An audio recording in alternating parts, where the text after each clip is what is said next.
Hello साथियों, नमस्कार। कैसे हैं? उम्मीद करता हूँ बहुत अच्छे होंगे। और अब आप लोगों की जो चीज़ें थी वो स्पष्ट हो रही है, तो अब आप लोग पढ़ाई लिखाई पे भी थोड़ा सा फोकस करिए। देखिए, अब कहीं न कहीं थोड़ा सा विलम्ब होगा टीआरई 4 को लेकर के। परीक्षाएं 2 हो गई और इसमें एक बड़ी बात ये है कि जो आपका पीटी का जो परीक्षा का जो आपका शेड्यूल है कि पीटी और मेंस किया जाएगा, अब कहीं न कहीं बहुत से अभ्यर्थियों को इसमें बाहर करने की अब जान जाइए कि मतलब एक योजना ही कहिए एक तरह से।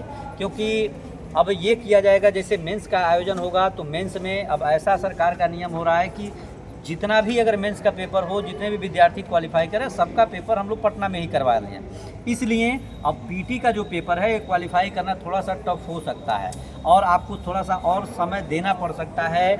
अभी मेरे पास जो न्यूज़ आया है उसके अनुसार मैं आपको बता दूं कि अभी मेरे पीछे देख सकते हैं, अभी हम लोग थोड़ा सा आगरा में हैं और आगरा ये फोर्ट है, वहाँ पे हम हैं। लेकिन फिलहाल जो भी न्यूज़ है उसके साथ आप लोगों को मैं जोड़ने का प्रयास कर रहा हूँ। देखिए, अभी एक जानकारी मुझे मिली है कि पीटी और मेंस होगा तो समय थोड़ा लंबा लगेगा और पीटी में अधिकतम जितने भी विद्यार्थी इससे बाहर हो सके सीटों की संख्या के अनुरूप ही मेंस के लिए क्वालिफाई कराया जाएगा।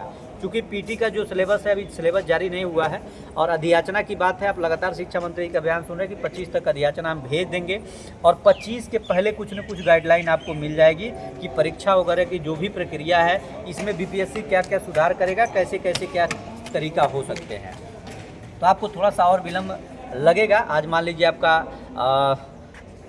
16 तारीख है तो कहीं न कहीं कुछ चीज़ों को अभी वेट करना होगा। 20-31 तारीख तक कल भी एक मीटिंग है बीपीएससी और शिक्षा विभाग का, तो कल भी कुछ चीज़ें स्पष्ट रूप से आपके बीच में आएगी। लेकिन गाइडलाइन पूरी तरह से जारी होगा, उसके बाद ही पीटी हो या मेंस हो, इन सभी प्रक्रिया पे बात होगी। अभी जो सिलेबस की बात है ये जो है, जैसे आप लोग पात्रता परीक्षा जैसे सीटेट और एस्टेट पास करते हैं उसी तरह से अब 2 पेपर जो किया गया है इसमें अब मेरा ये मानना है कि जैसे एक पात्रता परीक्षा सबके लिए आयोजित की जाएगी। पात्रता नहीं, प्रीलिम्स मान सकते हैं, लेकिन ये छांटने के लिए, अधिक से अधिक विद्यार्थियों को इससे बाहर करने के लिए, जो विद्यार्थी उस लायक हैं जो बढ़िया से तैयारी किए रहेंगे, मेंस के लिए क्वालिफाई होंगे, इसके लिए ये योजना है कि पीटी में अधिक से अधिक विद्यार्थी बाहर होंगे। जो प्योर विद्यार्थियों की संख्या बचेगी उनको मेंस लेकर के पटना में आयोजित कराया जाएगा। इस सभी चीज़ों पे गाइडलाइन आना बाकी है। लेकिन हाँ, अब एक चीज़ है कि अब समय ज़्यादा लगेगा। जैसे पीटी होगा, पहले क्या होता था, रिकॉर्ड दिनों में सारी प्रक्रिया पूर्ण हो जाती थी, लेकिन अब पीटी होगा, पीटी के बाद मेंस होगा। अगर पीटी होता है तो 25 को अधियाचना भेजेंगे तो 10 अगस्त तक आपका फाइनली विज्ञापन आएगा बीपीएससी से। उसके बाद से आप लोगों का 1 महीना आवेदन होंगे, सितंबर आ जाएगा। सितंबर के बाद से आपका अगस्त के बाद से आपका अक्टूबर मान के चलिए आप लोगों का अब पीटी होने की संभावना है। क्योंकि जो इस समय प्रक्रिया चल रही है उस प्रक्रिया का दिन अगर हम देखें तो बहुत सारी चीज़ें अब परिवर्तित होते हुए दिख रही है। एईडीओ की वजह से अब टीआरई 4 को ये समस्या का समाधान अब नहीं मिल रहा है, तो समस्या जो है टीआरई 4 वाले अभ्यर्थियों को झेलना पड़ रहा है। क्योंकि एईडीओ का मामला कुछ और था, वो पदाधिकारी बनाने वाले थे, उसको ऑलरेडी पीटी और मेंस के तहत जोड़ते तो अच्छी बात थी। लेकिन अब उसके जद्दोजहद में विद्यार्थी पूरा बीएड किया, सीटेट एस्टेट पास करके फिर अब पीटी के लिए बैठे, अब पीटी के बाद फिर मेंस दे, तब अब क्वालिफाई हो सकता है। तो कहीं न कहीं ये चीज़ें अब टफ होती जा रही हैं।